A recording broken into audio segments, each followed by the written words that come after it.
आज हम लोग इस वीडियो में देखेंगे कार्य पुस्तिका प्रकृति। ये कक्षा 5 की पुस्तक है, प्रकृति की कार्य पुस्तिका है। तो इसमें आज हम लोग देखेंगे पाठ 16 बीज ही बीज के प्रश्न उत्तर देखेंगे। जो कार्य पुस्तिका में प्रश्न दिए गए हैं उनका हल इसमें हम देखेंगे इस वीडियो में। तो इसमें पहला प्रश्न दिया गया है कि बीज किसे कहते हैं।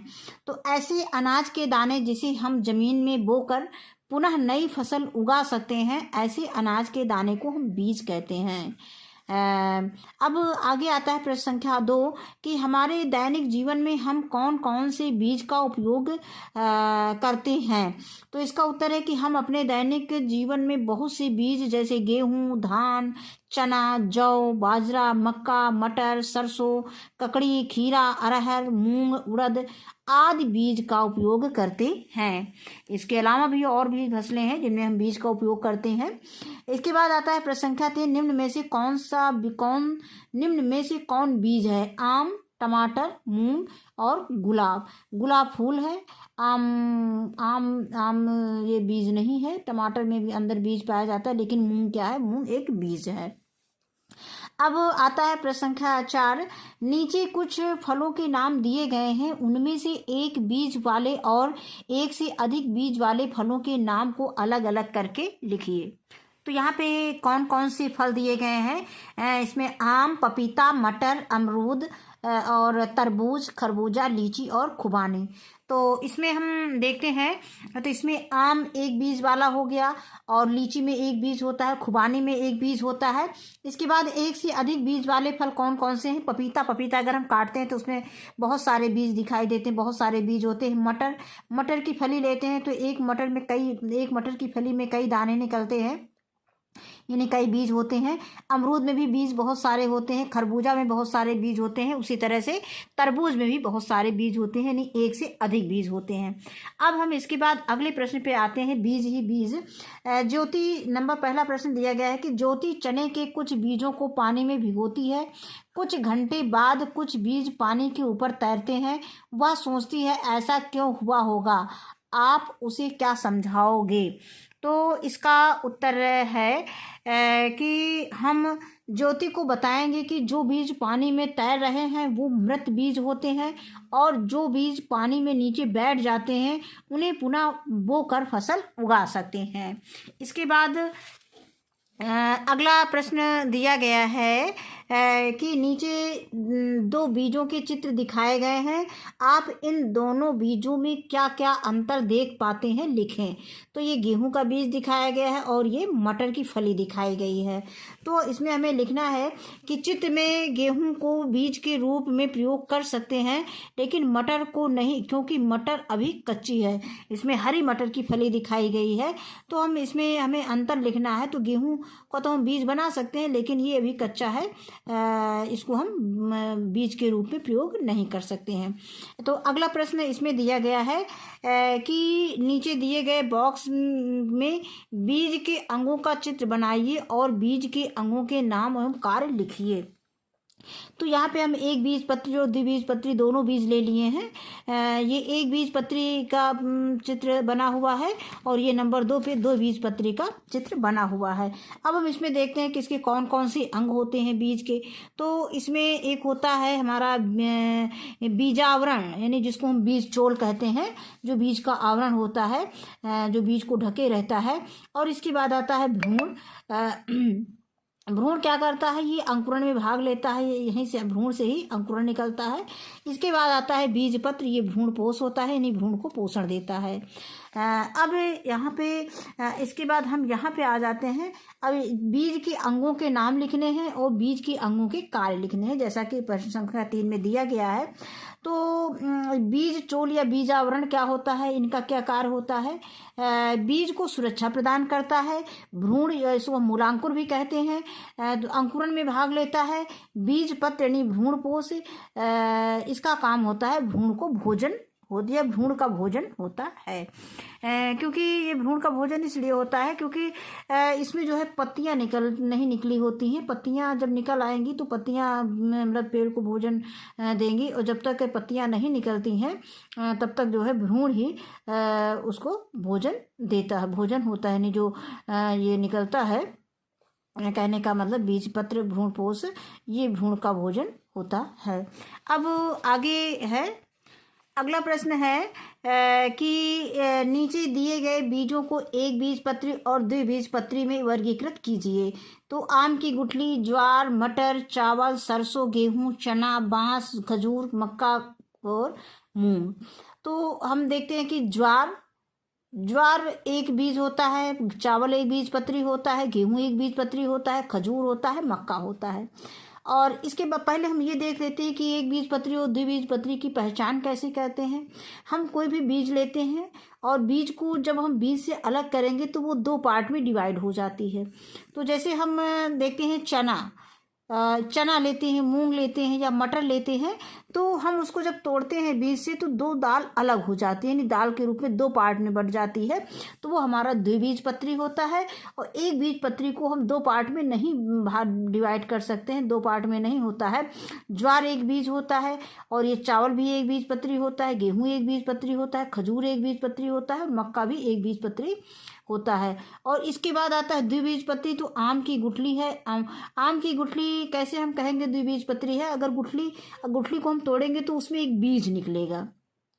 अगर हम आम की गुठली की बात करें तो एक रहता है, लेकिन उसके अंदर से जो बीज उसका होता है तो उसको जब तोड़ते हैं तो उसमें दो पार्ट में निकलता है, तो वो दो बीजपत्री होगा, यानी दाल की तरह उसमें दो पार्ट हो जाते हैं। अब इसी तरह से मटर है, सरसों है, चना है, मूंग है और बांस है। अब आगे आया है कि एक बीजपत्री और द्विबीजपत्री में क्या अंतर होता है। तो पहले हम देख लेते हैं कि एक बीजपत्री जो है इसमें सबसे मेन हम इसी से आंकड़ा लगाते हैं कि एक बीजपत्री में जो केवल तना होता है, इसमें कोई शाखाएं नहीं निकलती हैं, यानी टहनियाँ नहीं निकलती हैं। और जो द्विबीजपत्री होता है उसमें टहनियाँ निकलती हैं, यानी शाखाएं होती हैं। तो उसी से हम अंदाज़ा लगा लेंगे या उसी से हम पहचान कर लेंगे कि कोई भी बीज वो एक पत्री है, एक बीजपत्री है या द्विबीजपत्री है। तो अब यहाँ पे हम प्रसंख्या 5 पे आते हैं कि एक बीजपत्री और द्विबीजपत्री में क्या अंतर है। तो एक बीजपत्री बीजावरण में एक पत्र निकलता है और द्विबीजपत्री में बीजावरण में दो पत्र निकलते हैं। और इसके बाद आता है कि दूसरा इसमें जो अंतर है कि पौधे के रूप में केवल एक तना निकलता है, और जबकि द्विबीजपत्री में पौधे के पौधे के तने में टहनियाँ निकलती हैं। तो द्विबीजपत्री में हम क्या देखते हैं कि उसके तने में टहनियाँ भी निकली होती हैं। इसके बाद अगला प्रश्न आता है बीज ही बीज। पहला प्रश्न दिया गया है कि आकृति के आधार पर बताएं कि बीज के अंकुरण के दौरान निम्नलिखित में से कौन सबसे पहले विकसित होता है। तो यहाँ पे ये बीज दिखाया गया है। बीज के बाद ये देखिए इसमें जड़ निकली हुई है, यहाँ पे फिर ये जड़ निकली है, इसके बाद अभी पत्तियाँ नहीं निकली हैं पूरी तरह से। तो यहाँ पर भी जड़ पूरी तरह से विकसित हो चुकी है, अभी पत्तियाँ नहीं निकली हैं। तो इस प्रकार से अगर हम देखें तो हम देखते हैं कि बीज से सबसे पहले जो है जड़ विकसित होता है, यानी जड़ एकदम पूर्ण रूप से विकसित हो जाता है, तब उसकी पत्तियाँ निकलती हैं। तो यहाँ पे कुछ पार्ट दिया गया है, जैसे तना दिया गया है, पत्ती दिया गया है, जड़ है, और सभी घटनाक्रम एक साथ होते हैं, ये गलत है।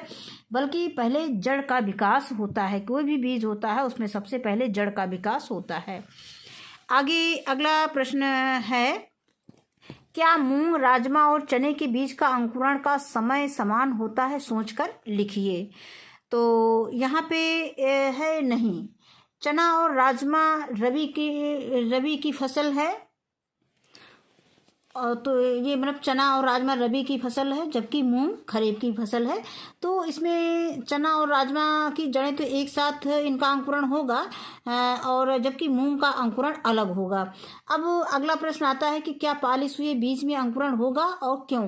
अगर होगा तो क्यों होगा? हाँ, यदि किसी बीज में कीटनाशक की पालिश की जाती है तो बीजों का अंकुरण होगा, क्योंकि पालिश होने से बीज कीटों से सुरक्षित हो जाते हैं। अब आगे आता है बीज ही बीज। फिर है कि बीज से पौधे बनने के लिए निम्न में से किसकी आवश्यकता होती है? पानी की, सूर्य प्रकाश की, मिट्टी की, हवा की। तो इसमें सभी की आवश्यकता होती है। कोई भी पौधे से किसी भी बीज से पौधा बनना है तो उसमें पानी और सूर्य प्रकाश, मिट्टी और हवा सबकी आवश्यकता होगी। अगला प्रश्न आता है प्रश्न संख्या 2 कि राशि ने पानी, हवा, गर्मी एवं प्रकाश देकर कुछ मूंग के बीज अंकुरित किए और इसके विभिन्न चरणों की तस्वीर भी ली जो नीचे दिए गए चित्र में दिखाई गई हैं। वह भाग जो भूमि के ऊपर विकसित होता है निशान लगाइए। तो पहला दिया गया है कि इसकी एक पत्ती जैसी संरचना होगी। तो यहाँ पर फिर इसके बाद यह जड़ों की दिखाई देने के बाद दिखाई देगी। इसके बाद होता है यह हरे रंग का होता है। तो अब इसमें क्या दिया गया है कि तस्वीर दिखाई गई है जो नीचे दिए गए चित्र में दिखाई गई वह भाग जो भूमि के ऊपर विकसित होता है निशान लगाइए। तो भूमि के ऊपर कौन सा विकसित होता है, इसकी एक पत्ती जैसी संरचना होगी तो ये भी बीज ऊपर ही दिखाई देगा भूमि के। यह जड़ों की दिखाई देने के बाद दिखाई देगी। और आता है ये, तो यहाँ पे हम देखते हैं कि ये इसमें उपरोक्त सभी जो है सही है। इसके बाद आगे अगला प्रश्न है कि जॉन ने निम्नलिखित बीजों को एक गीली रुई पर रखा, इनमें से कौन से बीज अंकुरित होंगे। तो यहाँ पे चना दिया गया है, मूंगफली दिया गया है, राजमा दिया है और सभी। तो इसमें से सभी फसलें जो हैं यानी जो सभी बीज जो है अंकुरित हो जाएंगे। आवासा सभी, ये मूंगफली दिया गया है, ये चना दिया गया है, ये मूंगफली दिया गया है और ये जो है क्या दिया गया है, राजमा दिया गया है। तो मूंगफली तो अंकुरित छिलका सहित दिया गया है, जबकि उसको जब हमें अंकुरित करना है तो इसको हम बीज को निकाल कर ही अंकुरित करेंगे। छिलका सहित अगर हम गीले उस पर रख देंगे तो अंकुरित नहीं होगा। तो इस तरह से हम देखेंगे बीज निकाला गया है इसमें से छिलके से, तो ये सब अंकुरित हो जाएंगे। अब आगे प्रश्न आता है बीज ही बीज, इसका अगला पार्ट है कि नीचे चित्र में अलग अलग परिस्थितियां दी गई हैं, उनको देखकर नीचे दी गई सारणी को पूरा करो। अब यहाँ पे परिस्थिति दी गई है, इसमें ये बीकर दिया गया है एक, और इसमें ये एक स्केल बांध दी गई है। स्केल में अंदर एक बीज बांध दिया गया है और उसको ये बीकर में आधा पानी भरा हुआ है, ये इतना पानी भरा हुआ है। और इसके बाद अब यहाँ पे पानी है। तो अब इसके बाद दूसरी परिस्थिति में क्या दिया है, बीज दिया गया है और ये बीज को जो है पानी की सतह से बांधा गया है पटरी पे, स्केल पे, और ये पानी भरा हुआ है। और तीसरे में क्या दिया गया है, बीज दिया गया है और ये जो पानी नीचे भरा हुआ है पानी, और बीज को जो है पानी से ऊपर यानी बीकर में सबसे ऊपर पानी को बांध दिया गया है, वो सारी बीज को बांध दिया गया है। यानी बीज को पानी नहीं मिल पा रहा है, सूर्य की रोशनी मिल पा रही, हवा मिल रहा है। अब हम देखते हैं कि अब यहाँ पे पूछा गया है हमसे कि बीज उगेगा या नहीं। तो इस कंडीशन में तो बीज नहीं उगेगा क्योंकि बीज पानी में डूबा है और इसके बाद है और इसको प्रकाश पर्याप्त सूर्य का प्रकाश नहीं मिल पा रहा है। इसके बाद आता है ये बीज जो है ये इसका अंकुरण होगा और इसमें जो है इसका भी अंकुरण नहीं होगा क्योंकि इसको पानी नहीं मिल रहा है। अब यहाँ पे पूछा गया है कि क्यों, ऐसा क्यों है। तो हम ये भी देख लेते हैं कि बीज को पानी व सूर्य का प्रकाश मिल रहा है, यानी बीज को पानी और सूर्य का प्रकाश इसमें मिल रहा है और लेकिन हवा नहीं मिल रही है, जबकि अंकुरण के लिए हवा की भी आवश्यकता होती है। इसके बाद आता है कि सूर्य का प्रकाश, पानी व हवा मिल रहा है। इसमें सूर्य का प्रकाश भी मिल रहा है, पानी भी मिल रहा है, हवा भी मिल रहा है, इसलिए इस बीज का अंकुरण होगा। इसके बाद अगला आता है कि सूर्य का प्रकाश, हवा मिल रहा है और इसमें पानी बीज को नहीं मिल रहा है, तो इसलिए इसका अंकुरण नहीं होगा। अब अगला प्रश्न है कि काव्या एक प्रयोग करती है जिसमें मूंग को 4 से 5 घंटे तक पानी में डुबो कर रखती है। अब वह आधे मूंग को फ्रिज में रख देती है और शेष बचे हुए मूंग को गमले में बो देती है। तो कौन से बीज में अंकुरण नहीं होंगे, क्यों? मतलब कौन से बीज से अंकुरण नहीं होंगे, अब अगर नहीं होंगे तो क्यों नहीं होंगे। तो फ्रिज में रखे बीज में इसमें हम लिखेंगे कि फ्रिज में रखे मूंग में अंकुरण नहीं होगा क्योंकि सभी आवश्यक तत्व नहीं मिल पाएंगे, जो उसको पानी, हवा और केवल नमी मिल पाएगी, हवा और सूर्य का प्रकाश जो है उसको नहीं मिल पाएगा।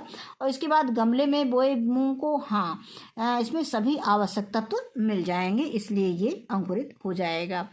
आगे इसमें अगला प्रश्न है कि ममता ममता उन कारकों के बारे में जानना चाहती है जो बीज को पौधा बनाने के लिए प्रभावित करते हैं। इसके लिए उसने इस प्रकार प्रयोग किया। तो इसमें पहला प्रयोग है कि पहला प्रयोग किया है कि गमले में कुछ बीज बोने के बाद उसे एक कमरे में रखकर नियमित और पर्याप्त पानी देती है। कहने का मतलब गमले में कुछ बीज बो देती है, उसके बाद उसको गमले को कमरे में रखती है और नियमित उसमें पानी देती है। दूसरा प्रयोग करती है कि गमले में कुछ बीज बोने के बाद उसे धूप में रखती है लेकिन पानी नहीं देती है। और फिर तीसरा प्रयोग है कि कुछ बीजों को पानी में भिगोकर फ्रिज में रखती है। फिर चौथा प्रयोग करती है कि कुछ बीजों को गमले में बोने के बाद नियमित रूप से पानी और धूप देती है। तो अब इसमें हमसे पूछा जा रहा है कि उपरोक्त में से किस प्रयोग द्वारा बीज अंकुरित होंगे, इस प्रयोग से वह क्या साबित कर सकती है। तो इसका हम उत्तर लिख सकते हैं कि प्रयोग 4 द्वारा बीज अंकुरित होंगे। इससे यह साबित होता है कि अंकुरण के लिए धूप, हवा यानी धूप हम सूर्य का प्रकाश कह सकते हैं, हवा और पानी की आवश्यकता होती है। अब अगला प्रश्न है कि नीचे दी गई सारणी को देखकर पूछे गए प्रश्नों के उत्तर दीजिए। बाकी सारी परिस्थिति समान रखते हैं जैसे कि मिट्टी का प्रकार और धूप। अब इसमें हम इस परिस्थिति को पढ़ेंगे। किसान एक क्या करता है, पौधों को पानी नहीं देते और परिणाम उनको फसल नहीं मिलेगी। किसान 2 क्या करता है कि जितना पानी चाहिए उतना पानी दे रहे हैं और परिणाम उनको ज़्यादा फसल मिलेगी। इसके बाद आता है किसान 3 ज़रूरत से ज़्यादा पानी दे रहे हैं, उनको कम फसल मिलेगी। तो इससे हमें क्या निष्कर्ष निकलता है ये हमें देखना है। तो कह रहे हैं कि कहा है कि किसान एक को फसल क्यों नहीं मिली। अब ये पूछा जा रहा है कि किसान एक को फसल क्यों नहीं मिली। तो हम इसमें लिख सकते हैं कि किसान एक को फसल इसलिए नहीं मिली क्योंकि किसान ने फसल को पानी नहीं दिया, जबकि फसल को तैयार होने के लिए पानी की आवश्यकता होती है। अगला प्रश्न है, दी गई सारणी के आधार पर आप क्या समझते हैं। तो दी गई सारणी से पता चलता है कि हमें किसी भी बीज को उचित मात्रा में पानी देने की ज़रूरत होती है। इसके बाद बीज ही बीज। नीचे दिए गए चित्र में 2 कांच की प्लेट दिखाई गई हैं। ये कांच की प्लेट है, एक ये दिखाई गई है जिसमें गीली रुई के ऊपर कुछ बीज रखे गए हैं। इन बीजों को अलग अलग परिस्थिति में रखा गया है। तो पहले कांच को पहली परिस्थिति में इसमें सूर्य के प्रकाश में इसको रखा गया है। ये कांच की प्लेट है, ये बीज है, ये रुई है, ये रुई दिखाई गई है। अब दूसरे को अंधेरे कमरे में रखा गया है और ये परिस्थिति 2 है। अब इसके बाद इसमें भी वही चीज़ें हैं, कांच की प्लेट है और ये रुई है और ये बीज रखा हुआ है। अब इसमें पूछा गया है कि उपरोक्त में से किस परिस्थिति में बीज अंकुरित होगा और क्यों। तो परिस्थिति 1 में बीज अंकुरित होगा क्योंकि प्लेट सूर्य के प्रकाश में रखी है। अगला प्रश्न दिया गया है कि अनु ने गमले में कुछ बीज लगाए और उन्हें रोज पानी से सींचा। बीज अंकुरित हुए और पौधों में विकसित होने लगे। वह यह परीक्षण करना चाहती थी कि वे कितनी तेजी से बढ़ते हैं। निम्नलिखित में से कौन सा परीक्षण उसकी मदद करेगा। तो पहला दिया गया है कि पौधे को पानी देना बंद कर देना, पौधे को पानी देना बंद कर देना। दूसरा दिया गया कि पौधे को दिए जाने वाले पानी की मात्रा को बढ़ाना। और फिर अगला है कि हर 2 दिन में पौधे की ऊंचाई नापना। फिर अगला है कि पहली पत्ती के दिखाई देने का समय नोट करना। तो इसमें हमारा ये सही होगा, मतलब पौधे को दिए जाने वाले पानी की मात्रा को बढ़ाना। इसके बाद और आगे दिया गया है, उसी में और भी पार्ट दिए गए हैं। बीज को अंकुरित होने के लिए आवश्यक पानी की मात्रा। उदा दिया है कि बीज नल और समुद्र दोनों के पानी में अंकुरित हो सकते हैं या नहीं। अब आगे अगला दिया है कि वनिता पौधों की वृद्धि पर मिट्टी के प्रभाव की जांच करना चाहती थी। उसने चित्र में दिखाए अनुसार 3 अलग अलग गमलों में सूरजमुखी के 3 अलग अलग पौधे लिए और उनमें समान मात्रा में विभिन्न प्रकार की मिट्टी से भर दिया, यानी गमले में अलग अलग मिट्टी भरा। उसने सभी गमलों में समान मात्रा में पानी मिलाकर गलियारे में रख दिया ताकि उन्हें धूप मिल सके। क्या वह इस प्रयोग से पौधों की वृद्धि में मिट्टी के प्रभाव का ठीक से परीक्षण कर पाएगी? तो इसमें दिया गया है कि हाँ, क्योंकि उसने तीनों पौधों को एक ही स्थान पर रखा है। वह नहीं, क्योंकि तीनों गमलों में एक ही प्रकार की मिट्टी लेनी चाहिए। तो ये यहाँ पर ये सही है। फिर दूसरा है कि हाँ, क्योंकि उसने तीनों पौधों को समान रूप से सींचा है। नहीं, क्योंकि उसे एक ही आकार और स्थिति के तीनों पौधे लेने चाहिए। तो यहाँ पर चूंकि मिट्टी का उसको परीक्षण करना है, तो यहाँ पे उसको यहाँ पे नहीं, क्योंकि मिट्टी उसने अलग अलग प्रकार की मिट्टी ली है, तो उसको एक मिट्टी लेने पर ही वो मिट्टी का परीक्षण कर पाएगी। अब अगला प्रश्न दिया गया है कि रीता, कविता और सुनीता ने एक ही समय में अलग अलग आकार के गमलों में मटर के बीज बोए। बीजों को मिट्टी से 1 सेंटीमीटर नीचे बोया गया। वे प्रतिदिन उन गमलों में पानी देती थी। तो मटर का पौधा सबसे पहले किसके गमले में दिखाई देगा?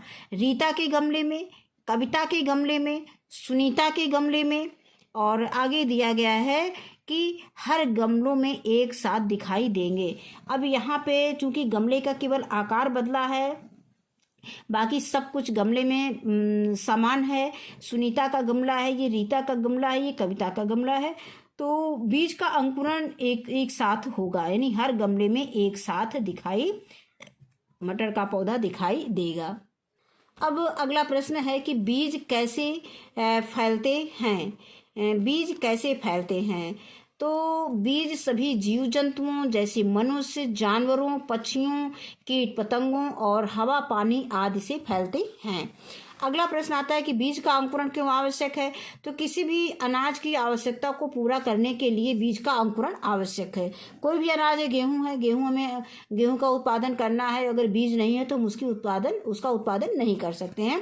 इसलिए कोई भी बीज है तो अगर हमें उसका अंकुरण करना है तो बीज की जरूरत पड़ेगी। बिना बीज के अंकुरण नहीं होगा, और जब अंकुरण नहीं होगा तो अनाज नहीं मिलेगा।